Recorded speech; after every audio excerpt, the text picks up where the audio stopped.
Have you ever sat in the quiet of your room, chosen one, watching the dust settle in the silence, with tears that you could not dry? You looked at the door that had just slammed shut. You listened to the echo of the final words that were spoken. You felt the cold, sharp sting of a sudden ending. Perhaps it was a relationship you poured your heart into. Perhaps it was a position you worked years to build. Perhaps it was a community you thought would be your home forever. But in a single moment, it was gone. The phone fell silent. The invitations stopped. The people who once swore their loyalty to you walked away without a backward glance. They left you in the ruins of your own faithfulness. And in that dark, heavy space, you wept. You asked the Father why. You asked Him what you did to deserve this abandonment. You felt the heavy weight of rejection pressing down on your chest. You felt like a failure. You felt like you had lost the very ground you stood upon. You mourned the future you had planned. You grieved the people you had lost. You sat in the ashes of your expectations, believing that the ending was the final proof that you were not enough. But hear me closely today, chosen one. The Father has sent me with a message for your weary heart. The ending you mourned was not a tragedy. It was not a sign of your defeat. It was actually your rescue. You saw a closed door, but God saw a trap door. You saw a rejection from people, but God saw a release from prison. You were weeping over what you lost, while the angels were celebrating what you escaped. You did not see the rot behind the walls. You did not see the poison in the well you were drinking from. You did not see the quiet compromises that were slowly eroding your soul. You wanted to stay and fix it. You wanted to compromise your own peace to keep their comfort. You wanted to build a home in a place that was meant to be a transit. So, when you refused to leave, the Father had to step in. He did not let them reject you because you were unworthy. He let them reject you because they were no longer allowed to occupy the space where your future was being built. His sovereignty intervened when your strength failed. His love broke the connection to protect your calling. The great C.S. Lewis understood this painful process of divine intervention. In his profound work, The Problem of Pain, he writes about the purpose of suffering. God whispers to us in our pleasures, speaks in our conscience, but shouts in our pains. It is His megaphone to rouse a deaf world. The pain of that ending, chosen one, was the megaphone of God. He had whispered to you in the quiet warnings. He had spoken to your conscience when you felt that subtle check in your spirit. But you were too committed to the place you were in. You were too attached to the people you loved. You could not hear the whispers over the noise of your own efforts to make it work. So, the Father had to use the megaphone. He allowed the pain of the rejection to reach a volume you could not ignore. He had to rouse you from the comfortable sleep of compromise. He had to shake the very foundations of your life so that you would finally look up and realize that you were trying to build a kingdom in enemy-occupied territory. The pain was not meant to destroy you. It was meant to wake you. It was the alarm sound of a father who saw the fire coming long before you saw the smoke. This is the divine economy of the sovereign Lord. What the enemy designs as a weapon to break your spirit, the Father recycles as a tool to build your character. Consider the story of Joseph in the Scriptures. His own brothers looked at him with hatred. They plotted his demise. They stripped him of his coat of many colors. They threw him into a pit. They sold him into slavery.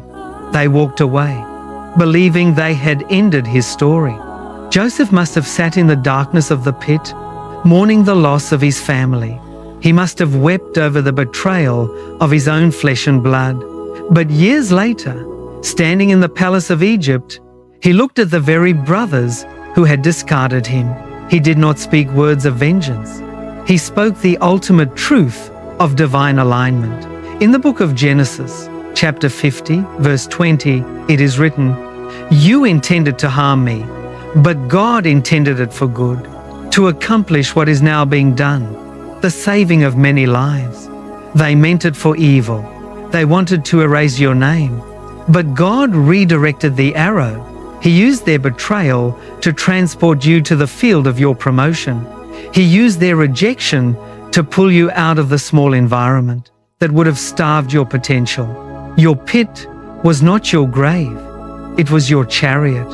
The ending you mourned was the beginning of your rescue. Imagine, chosen one, a mother who wakes up in the middle of the night to the smell of smoke. She looks down the hallway and sees the flames beginning to climb the walls.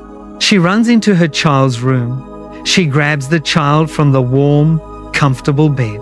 The child is startled. The child begins to cry. The child screams because she wants to stay in her bed. She wants her toys. She wants her blanket. She does not understand why she is being pulled out into the cold night air. From the child's perspective, the mother is being violent. The mother is destroying her peace. But the mother is not thinking about the child's temporary comfort. She is thinking about the child's survival. She carries the child out of the house, even as the roof begins to collapse. This is exactly what the Father did for you, chosen one. You were sleeping in a burning house. You were comfortable in an environment that was spiritually on fire. You were trying to save the furniture of toxic relationships. You were trying to preserve the structures of an old season. And God had to grab you. He had to pull you out, even as you screamed. He had to let the house burn so that you would not go back inside. You wept over the ashes of the cottage, but He was saving the child. So today, chosen one, it is time to dry your tears. It is time to look at the ruins, not with regret, but with gratitude.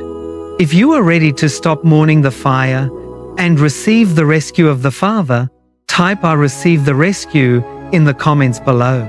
Let this declaration seal your heart. Let it release the grief of the closed door. Now, let us discover why the comfort you were clinging to was actually a threat. Why is it, chosen one, that we cling so tightly to the very things that are killing us? We look at the nest we have built, and even when the twigs are sharp, even when the environment is toxic, we wrap our wings around it and call it security. You wanted to stay in that place. You wanted to keep those friends. You wanted to preserve that job, even though your peace was drained every single day. You were willing to trade your inheritance for their approval. You were willing to settle for a small, suffocating corner because the thought of stepping into the unknown was too terrifying. We do this because the familiar is comfortable, even when the familiar is slowly poisoning our souls. We stay in relationships where we are tolerated, not celebrated. We remain in environments where our light is dimmed so that others will not feel threatened. We make ourselves small, believing that if we just lower our expectations, we can keep the peace. But the peace you were keeping was a false peace. It was the peace of the graveyard. It was the comfort of a prison cell where you had grown used to the chains. C.S. Lewis wrote about this tragic tendency of human nature in his magnificent sermon, The Weight of Glory. He exposes the core of our spiritual stagnation, saying, "It would seem that our Lord finds our desires not too strong, but too weak.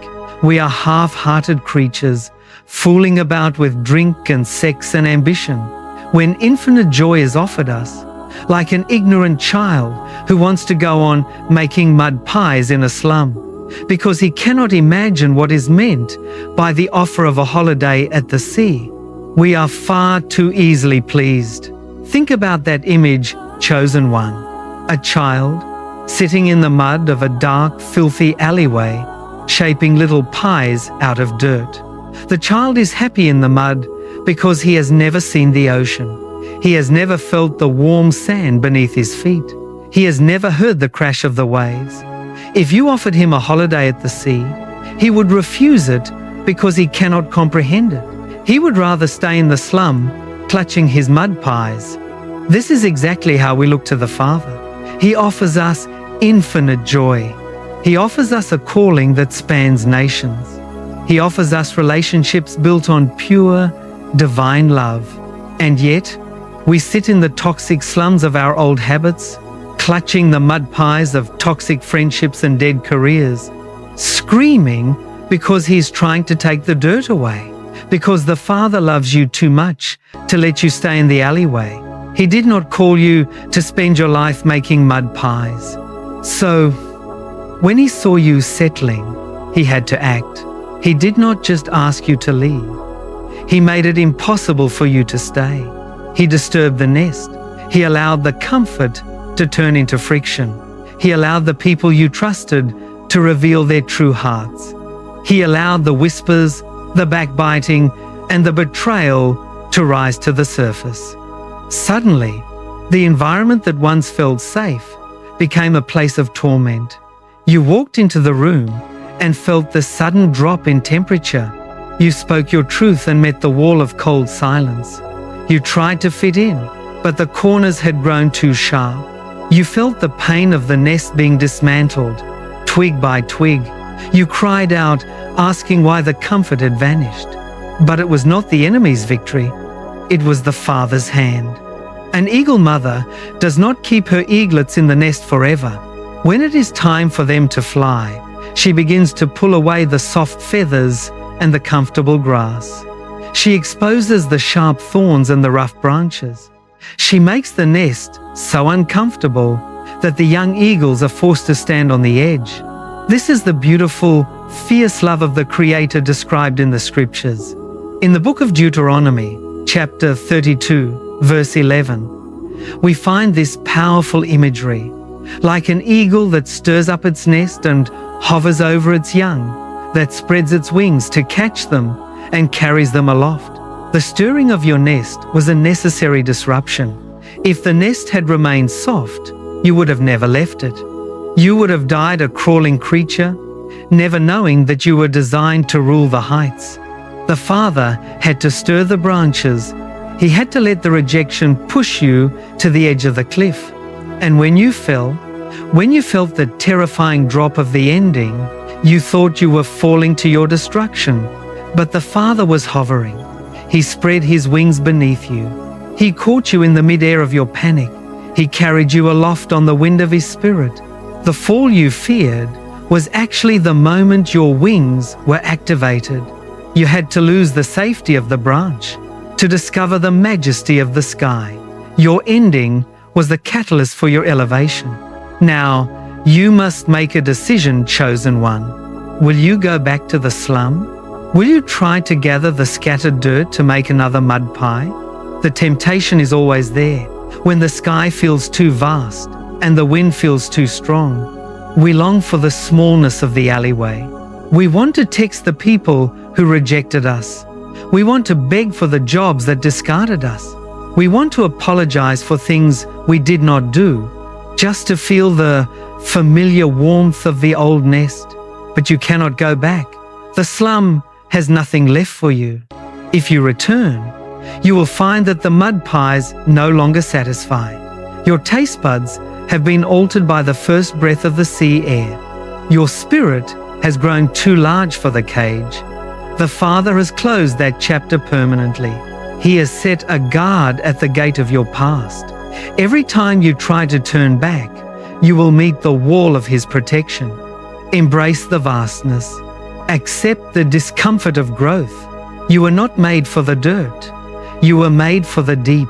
If you are ready to leave the slum behind, chosen one, if you refuse to make mud pies in the ruins of your past, let the heavens hear your resolve today. Type I will not settle in the comments below. Let it be a boundary line in the spirit. Let it declare to every old habit and toxic connection that your eyes are fixed on the holiday at the sea. Now, let us step into the mystery of the snapping snare. There is a quiet danger, chosen one, that surrounds the path of the called. It is the danger of the invisible trap. The enemy of your soul does not always attack with a roaring lion. More often, He works as a quiet, patient hunter. He sets a snare in the places you walk. He uses the sweet bait of affection, the promise of security, and the allure of belonging. He watches as you take step after step toward the trap. You did not see the thin wires. You did not know that the relationship you entered was designed to bind your spirit. You did not know that the community you joined would slowly strangle your voice. You walked in, smiling, seeking only to love and be loved, and then, without warning, the snare snapped. The metal bars slammed shut.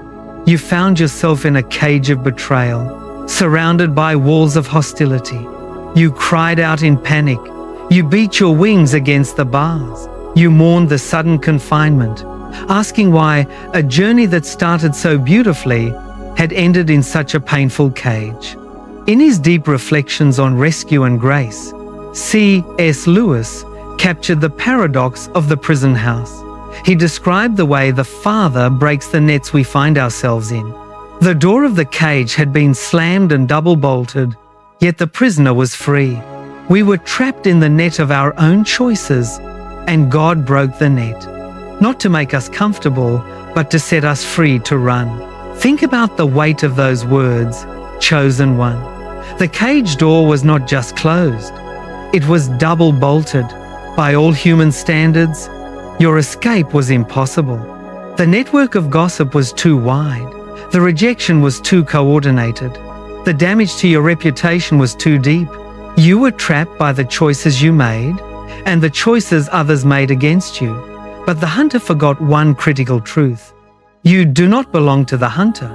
You belong to the Creator. The Father did not break the cage to make you comfortable. He did not free you so that you could sit on the ground next to the trap. He broke the bars so that you would run. He broke the net so that you would fly. The snapping of the snare was the signal for your departure, because the hunter's cage is designed for slow starvation. If you had stayed in that environment, chosen one, you would have slowly lost your song. You would have forgotten the wind. You would have become a domesticated bird, dependent on the crumbs thrown by those who held the key. They wanted to control your voice. They wanted to decide when you could sing and when you had to be quiet. They wanted to limit your flight to the dimensions of their expectations. So, the Father allowed the snare to snap. He allowed the trap to shut. He let you feel the terrifying weight of the lock. Why? Because He wanted you to see the trap for what it truly was. As long as the door was open, you thought it was a shelter. You thought the cage was a home. You did not believe the whispers of warning. So, God let the door slam. He let the hunter lock the bolt. And in that moment of absolute helplessness, when you realized no human hand could save you, the Father stepped onto the field. This is the great song of deliverance, recorded in the Scriptures. In the book of Psalms, chapter 124, verse 7, it is written, "We have escaped like a bird from the fowler's snare. The snare has been broken, and we have escaped." Notice the sequence of the miracle. The snare did not just vanish. The trap was not quietly dismantled. The snare was broken. It was shattered by the power of the Almighty. The word fowler refers to the professional bird catcher. He has spent generations studying the behavior of birds. He knows exactly what bait to use. He knows how to hide the net. His trap is perfect. But his trap is not stronger than the hand of your God. The Father did not negotiate with the hunter. He did not pay a ransom to the cage. He simply reached down, took the metal wires of the snare, and tore them apart. He shattered the mechanism of your confinement. He broke the power of the contract that bound you. The snare is broken, chosen one. It is not just open, it is destroyed. So, why are you still sitting in the ruins of the cage? Many chosen ones escape the trap, but they continue to live in the fear of the hunter. They sit on the broken wires, looking at the sky, but their wings are frozen. They replay the sound of the door slamming, They recount the betrayal over and over. They watch the path, waiting for the hunter to return. But the Lord says to you today, the sky is waiting, the snare is broken, the air is clear. You do not need to walk with your head bowed, expecting another trap around every corner. The fowler has lost his power over your destiny. His nets can no longer hold your wings. Look up from the dust of the cage. Feel the wind of the Holy Spirit moving around you. It is time to stretch the wings you forgot you had. It is time to rise above the level of the bushes. The higher you fly, the smaller the hunter's traps become. The heights are your safety. Your escape is complete. If you believe the lock has been shattered, chosen one, if you are ready to leave the broken cage behind and take flight, declare your freedom before the hosts of heaven. Type "the snare is broken" in the comments below. Let this be your song of deliverance. Let it shake the foundations of every prison the enemy tried to build for you. You are no longer a captive. You are an escaped bird, and the sky belongs to you. Now, let us examine the new path the Father is clearing through the wilderness. When a door slams shut in your life, chosen one, it does not only leave you standing in the ruins, it forces you onto the road. You cannot remain at the threshold of what used to be. You cannot camp outside a door that God has locked and bolted. The closing of the door is the opening of the path. But the path before you does not look like a garden. It does not look like a paved highway with bright lights and signs. It looks like an empty, silent road. It looks like a wilderness. You look to the left, and there is nothing but sand. You look to the right, and the horizon is empty. You feel the sharp heat of isolation. You feel the dust of loneliness settling on your skin. You wonder if God rescued you from the burning house, just to let you die of thirst in the desert. You look back at the smoke of the cottage, and in the weakness of your flesh, you almost wish you were back in the fire, just to feel the warmth of the familiar. But the wilderness is not a place of execution. It is a place of transition. It is the road you must walk to reach the promised land. The great C.S. Lewis wrote about the journey forward in a beautiful letter to a friend facing a painful transition. He spoke of the necessity of looking forward, declaring, "There are far, far better things ahead than any we leave behind." The pain of the empty road is the preparation for the arrival of the promised country. Do not look back to the burning cities. Look forward to the mountains. Let these words sink into your spirit, chosen one. Far, far better things ahead. Not just slightly better, not a compromise, but things that will make the cottage you lost look like a toy. The pain of the empty road you are walking right now is not a punishment. It is the preparation. The quietness of the desert is training your ears to hear His voice. The heat of the wasteland is melting away the dependencies of the old season. You had to lose the crowd to learn the voice of the shepherd. Do not look back at the burning cities. Do not stare at the relationships that went up in flames. Do not waste your tears on the ashes of betrayal. The mountains are ahead. The heights are calling your name, because the wilderness is where the chosen one is forged. In the smallness of your past, you relied on others for your strength. You drew your identity from the approval of the people around you. You looked to the cottage for your shelter. But in the desert, there are no people to lean on. There are no structures to hide behind. There is only you, the sand, and the presence of the living God. It is here that you discover that His grace is not just a theology, it is your oxygen. It is here that you learn that His peace is not dependent on your circumstances. It is an anchor within your soul. The Father did not bring you here to starve you. He brought you here to show you His provider heart. When there is no food, He rains manna from the heavens. When there is no water, He speaks to the rock and makes it gush. The very lack you feel in the wilderness is the space where His abundance is about to be revealed. You had to run out of human resources to discover the limitless wealth of the kingdom. Your desert is the stage for your miracle. This is the great promise of the sovereign Lord through the prophet Isaiah.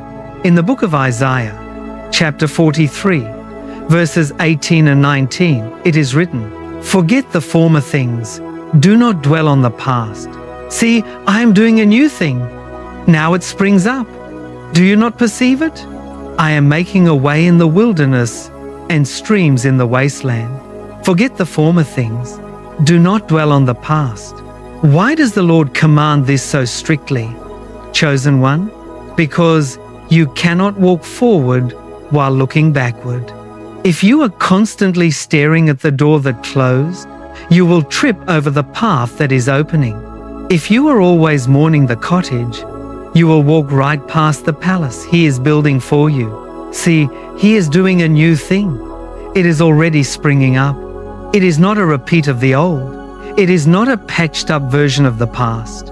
It is completely new. He is making a way in the wilderness. He is creating rivers in the dry ground. The very place you thought would be your end will become the source of your greatest supply.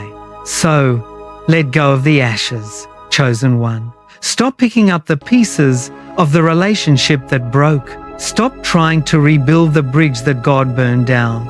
He burned it for a reason. He saw the enemies that were waiting on the other side.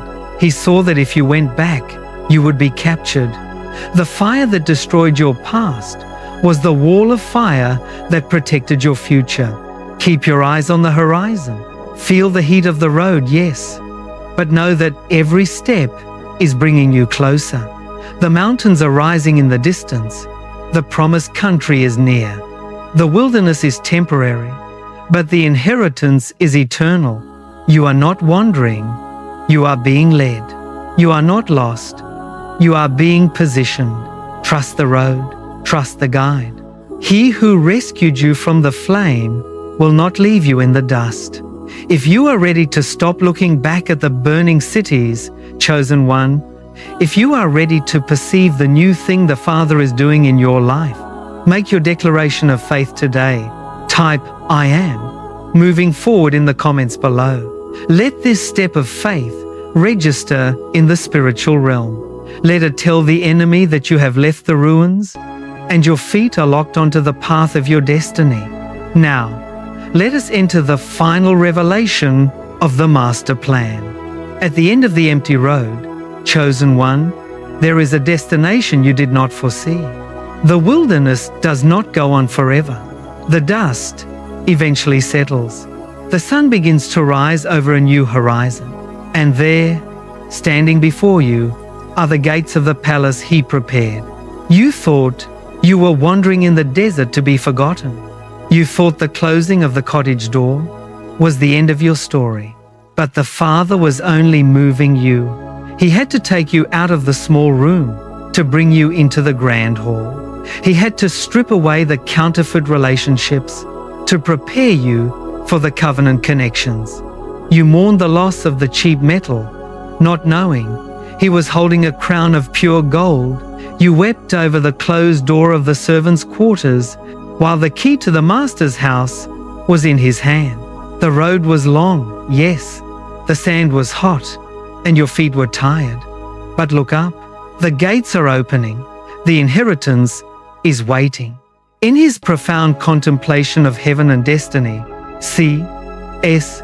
Lewis captured the ultimate reversal of loss. He wrote of the door that closed and the palace that opened. The door we sat crying outside of was only a door to a small closet, but the door He opened was the gateway to a kingdom. We were weeping for the loss of a toy while He was preparing a throne. Read those words again, chosen one. Weeping for the loss of a toy. The relationship you thought was your forever? It was a toy. The job you thought defined your success? It was a small closet. The community that rejected you and shut you out? It was a temporary shelter. You sat on the cold floor, crying, pleading with God to let you back into the closet. You beat your fists against the locked wood, begging him to return the toy that had been taken. But God, in his infinite mercy, stayed silent. He did not answer your prayer because he loved you too much to let you settle. He let you cry outside the closet so that he could lead you to the throne room. Because your God is not just a protector, he is the master architect of your destiny. He does not build in random pieces. He does not allow endings without purpose. Every stone that was thrown at you in the old season was gathered by his hand. He is using those very stones to pave the road to your palace. Every tear you wept in the dark nights of the desert was kept in his bottle. He is using those tears to water the garden of your future. The ending you mourned was actually the excavation phase. Before you can build a palace, you must dig deep into the earth. You must clear away the old foundation. You must break the dry ground. The excavation felt like destruction. It felt like your life was being torn apart. But it was only the preparation for the weight of the glory that is coming. The deeper the valley he dug in your soul, the taller the structure he's about to raise. Your past was not wasted. It was the foundation. This is the eternal declaration of the Father to his called ones. In the book of Jeremiah, chapter 29, verse 11, it is written, "For I know the plans I have for you, declares the Lord, plans to prosper you and not to harm you, plans to give you hope and a future, prosper you and not to harm you." Hope and a future. This is the blueprint of your life, chosen one. It was written before you drew your first breath. It was signed in the blood of the Lamb. The plans of God for you cannot be aborted by the decisions of men. They cannot be cancelled by betrayal. They cannot be delayed by the wilderness. The enemy thought he was destroying you when he closed the door. He thought he was leaving you to die in the dry ground. But he was only serving the plans of the Creator. The weapon that was formed against you became the tool that extracted you from the trap. The plans of God are secure. Your future is locked in his hand. So, lift up your head, chosen one. The season of mourning is over. The ashes of the cottage are behind you. The dust of the desert is washed away by his rain. Enter the gates with thanksgiving. Step into the palace of your purpose. You are not a survivor of a tragedy. You are the subject of a glorious rescue. You are not a victim of betrayal. You are the heir to a kingdom. The Father is placing the robe of honor on your shoulders. He is putting the ring of authority on your finger. He is saying to you today, welcome home. Every ending was a rescue. Every delay was a redirection. Every loss was a preparation. The throne is ready. The crown is yours. If you are ready to claim the promise, chosen one, if you receive the palace and the throne he prepared for you, seal this word in your heart. Type, "I receive my inheritance," in the comments below. Let this be your final seal of agreement with the Father's plan. Thank you for walking this road of wisdom with us. If this sermon has brought comfort to your soul, consider subscribing to C.S. Lewis Sermons.